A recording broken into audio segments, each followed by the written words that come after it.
You're tuned into the first team. I'm Joe DeLeone, joined by Ryan Roberts. Today, we are flipping the page to our next position group that we're diving into for summer scouting. That is going to be the linebacker position. And today, we've got a pairing of two talented Clemson linebackers who are very, very different, very, very vastly different, but have been identified by many as one of the most talented linebacker cores in the country. They've been described as the best in all of college football, that being Barrett Carter and Jeremiah Trotter Jr. Ryan, I want to start us off with Barrett Carter. And as you always do, you always have really good background on these guys. What do you have on Barrett Carter? So both players that we're talking about today actually were former five-star recruits. Barrett is out of North Gwinnett High School in the state of Georgia. Obviously, he just opted to go to South Carolina. Was a big victory, obviously, for the to Clemson. That's in South Carolina. My apologies. Obviously, a big get to be able to get him to come a little bit north. Georgia, Alabama, every SEC power wanted him. It's a pretty straightforward backstory, honestly, Joe. There's nothing like super unique in this one. 162 career tackles, 27 tackles for loss, 18 sacks. Was an All-American Bowl participant after his senior season. So, I mean, we're talking about a five-star linebacker that ended up at Clemson, which kind of seems a very traditional thing that's happening now. I mean, we went from Trenton Simpson now to Barrett Carter and Jeremiah Trotter Jr. Clemson's just getting a bunch of five-star linebackers, man. So nothing crazy. He ended up playing a little bit as a freshman in 2021, but not a ton. But 2022, obviously, had a breakout year. ACC first team by Phil Steele and Pro Football Focus. Tied for third on the team with 77 total tackles, 10.5 tackles for loss, 5.5 sacks, 8 pass breakups, 2 interceptions, and 2 forced fumbles. Played the most snaps of anybody on the defense for the Clemson Tigers and was also a fourth-team All-American selection by Phil Steele. So big breakout sophomore campaign that Barrett Carter just had in 2022. Yeah, admittedly, to kind of bury or get ahead of the lead here, I think that I'm a much bigger fan of Trotter than I am of Barrett Carter. So to talk about Barrett Carter, you talked about his size, 6'1", 225. He's a little bit on the leaner side. I think he's a really good athlete. I think he moves really well, and he kind of fits that typical Clemson linebacker that he just moves really well in space. He's very, very quick. For me, I thought he shined a lot more as an outside linebacker who can cover receivers in the slot and play in pass coverage. Like, I thought that he moved really smoothly. He's got pretty good hips. He's able to close down gaps pretty well at a surprising level for a linebacker, stuff that you really just don't see. I'm not saying he's perfect, but for me, the positives all came on passing downs. Where I was a little bit, I wasn't super, super excited was watching what he did against the run. I didn't think he was the greatest tackler. I thought that his play strength was okay. And I frankly just thought that he didn't do a whole lot against the run. And his production kind of showed because he's not like Jeremiah Trotter, who was, 12, 13 tackle guy for a bunch of games. He's more of like a 7, 8 tackle guy. And again, more of an impact on passing downs. I just didn't get a lot of, I feel like he can play in between the tackles, and he's going to be an impactful tackler and an impactful playmaker against the run because his angles aren't great and just generally his tackling's not great. Joe, we are going to be very opposite on this podcast, man. Incredibly opposite. This is probably the one of the last few that we've done, probably the last couple months, where we are going to be way off on our opinions on these players. I love Barrett Carter. I think that he is incredibly proactive. I think he's got good eyes. There are some points where I think that he needs a little bit of a chill pill. He trusts himself a little bit too much because he is an explosive athlete. He's physical. He can get downhill, and I think he can take on blocks pretty well. I think there's going to be some times where his lack of size is going to hurt him playing in between the tackles. But this kid reminds me of Jeremiah Owusu-Koramoah. Like, that's who I see. And they play a similar role to what Jeremiah played when he was at Notre Dame. Very similar size. He's listed 6'1", 225 pounds, but he's got a dense frame. Like, he's not a smaller guy. He's pretty well packed together. I think that this kid is the ultimate modern-day linebacker, honestly, because I think that you look at him and say, I can play him in space a little bit when I need to. Well, a lot if I need to, obviously against space. And then I also could move him into Will because I actually did like his instincts. I think that he is incredibly physical. There are going to be some limitations as far as taking on blocks, tackle radius, those types of things.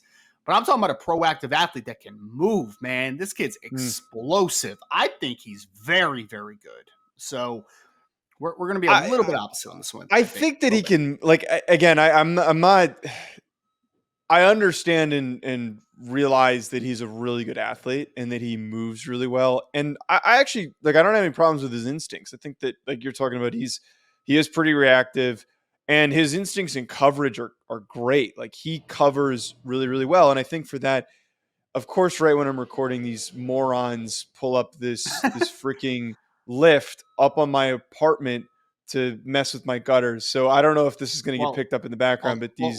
Well, Joe, I have a kid's play date happening downstairs. So I don't. Mine is probably going to be much louder. But these a-holes gave me no warning and are doing it at 8 o'clock in the morning, which is good. Awesome my time. But to that point, though, I think that he is perfect for the modern sub package. Or not sub package, but the modern linebacker that you want that can cover in space and can move in space. Where I really see the difference, though, is I don't agree on the way that he handles blockers and his play strength. Like, he is just, there was one play there were multiple times against Florida State where he was in goal line to go situation, was asked to come down and play along the line of scrimmage. And he couldn't get off the blocks of some wide receivers and leaner tight ends. Like, I didn't really see a capability to use his power. I think that Trotter is the stronger athlete, which I don't think should be but he definitely is the stronger athlete of the two. You're just talking about play strength. Okay. I thought you meant athlete. Yes. You said athlete. No, not better athlete. He is the stronger he is the stronger football player. Again, if I want Carter to run, like, and I like the Jeremiah Owusu-Koramoah comp, if I want him to run sideline to sideline, he's going to be able to do it. He's going to be able to track down a football and make a play on the football. That's why he's going to play Will. That's why he's going to play Will, and he's going to play some displaced Sam out in space a little bit. Yeah, like a rover type of thing. Like, that's what he's going to be. At the bare minimum, he's got to add weight, though. I don't love. I don't think he's like 220. Though. I don't think he does. He's built like a safety, though. He's really thin. See, we completely disagree on the body type. I think that Barrett Carter is actually densely packed together. I don't think that he's like this small dude. I think he's shorts. Like, he's a little shorter, sure. I mean, he's probably going to be 6'1", 6'1", but he's 225 pounds. I mean, we're comparing him to Jeremiah Trotter Jr., who is 225 to 230 pounds at 6 foot. I mean, what's the difference there? Well, we're not necessarily comparing the two of them. I'm saying body types, though. Yes, I'm talking body types. Yeah. So I don't know, man. For me, I look at Barrett Carter and I'm just like, I see a willingness to be physical. I agree that there's definitely going to be some limitations from your ability to take on blocks. There's no doubt. I think there's some limitations for both these players, though. Not trying to get into Jeremiah absolutely too quickly. Yeah, absolutely. Yeah, but I think Carter is a guy that is in a specific role, right? Because I'm not saying he's going to be a Mike linebacker at the next level. He can't be that.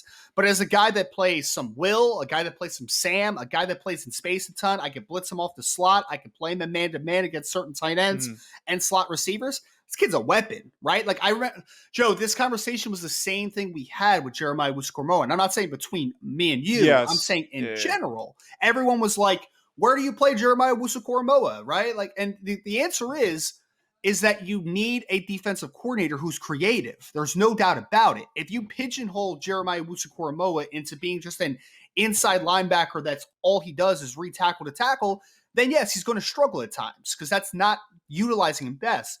But what we've seen at Cleveland over the last couple of years is that when Jeremiah is healthy, they use him all over the place. They use him at Will. They use him at Sam. They use him blitzing off the slot. They use him blitzing everywhere.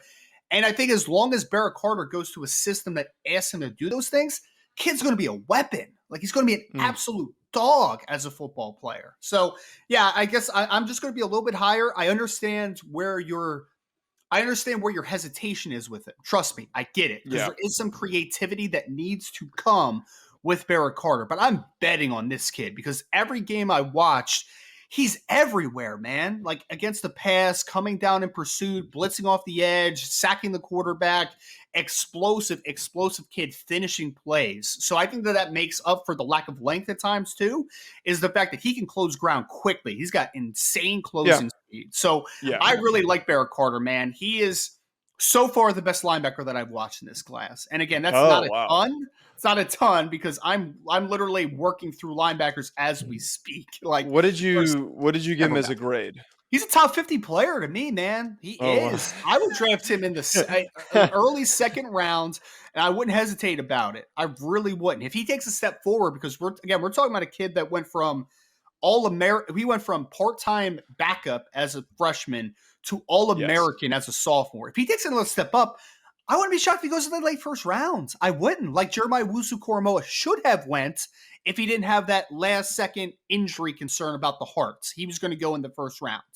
I think similarly to a Barrett Carter, I think he can go in the first round, but if not, I think this is an early second-round type of player. This is a top 50 kid. I especially don't think that he gets out of the top 64. Like, no chance. So here's my thing. I made a determination before I watch any of these linebackers. Doesn't matter the school, to clarify here. After how badly I was burned by Trenton Simpson, it has now occurred to me that no matter how talented a football player is at the linebacker position, they are going to get underdrafted. It's just going to happen. Like I don't even remember when the first linebacker to come off the board was, but it was really late. It was Jack Campbell in the top 20. Jack Campbell. Okay, outside of Jack Campbell, I can't count. I'm not going to count Jack Campbell. He's a linebacker. What do you mean? We can't count him. But okay, we know why he went that early because Dan Campbell is a psychopath. That's why he went that early. He drafted Jahmyr Gibbs ridiculously early, so I don't trust his decision making whatsoever. I'm not saying it's not they're bad picks. They could pan out, but again, I'm not totally trusting that. So I have, because of how far Trenton Simpson went, I have decided that I'm going to be very, very conservative more than any other position group when it comes to these linebackers. So for that reason, go ahead. Yes. Before you put a number on it, can I just ask you a question? And this is a really good, healthy conversation I think we could have here. Trenton Simpson was an incredible athlete, right? Had good length, was explosive. That's why we both bought in. And I'm still bought in, man. He landed in Baltimore in the third round. I'm like, that's a steal. Oh yeah. Like, he's gonna be a dominant very. I'm really high on him. I think that was stupid for him falling that far. My question though is that I think we both were very on the same wavelength last preseason of Trenton Simpson's a first round athlete at that point. He wasn't a first round player yet, though. He wasn't a first round player. He was a first round talent. But that's my thing, though, Ryan, is that Trenton Simpson for me was a better athlete, and I also think that Trenton Simpson was way more instinctual and had a better frame, was much longer. I feel like he could do everything that he was asked to do on the field. He did it at a high level. I know he wasn't perfect, but I just thought that Trenton Simpson was more well-rounded. His last season killed his stock because he just wasn't as good in 2022. But let me ask you this. Okay. It's based on last year's film, right? Last year, Trenton Simpson, and this year, Barrett Carter. Who's a better player? I think it's Barrett Carter. Sorry, I'm about to lose my mind at these ads. This is insane. Like, I literally have been up for multiple hours. I've been getting work done, and these bozos decide to do this right when I'm in the middle of recording. But okay, so here's my ranking, so then we can get to Jeremiah Trotter. Yes. I gave him a late third round grade. I don't think that is. I'm not being super negative on him because realistically, I bet you once I'm done. I thought you were going to be lower. To be honest, I thought you were going to be lower. Promise you, he's probably going to be like 3 or 4 in my linebacker rankings with a grade like that. I don't think that's terrible. Before we continue on with this video, I just want to tell you folks about an exciting new partnership that we have with this channel with Underdog Fantasy. Ever since I joined, I've been having so much fun. There are so many different exciting games that make watching games during the offseason more exciting. I'm not the biggest basketball fan, but it has made it way more entertaining since I found Underdog Fantasy. And my favorite game to play so far, which I think you should try out, is Pick'em. It is so easy to play. Just pick higher or lower on your favorite player's stats, and you can win up to 20 times your money in a single night. Underdog keeps it simple. With their easy-to-use website and mobile apps, pick between 2 and 5 players to fill out your Pick'em slip, get every pick right, and take home some cold hard cash. Use code HACK, HACK, hack, like the name of this channel. Use code hack to get your first deposit doubled up to $100 by Underdog. Go sign up. You won't regret it. You're going to have a blast. Check out Underdog Fantasy. I also want to tell you folks about our other recurring sponsor that we have on this channel, that being BetOnline, betonline.ag, which is all the updated odds, news, and anything for sports betting. It's my go-to source for when I want to be betting specifically on games. I love betting on college basketball or the NBA, especially, again, during the offseason. Always looking for more fun ways to be focused in on some of these other sports. It's betonline.ag and use promo code BELIEVE50. It's promo code BELIEVE50 to get 50% welcome bonus on your first deposit. BetOnline, where the game starts.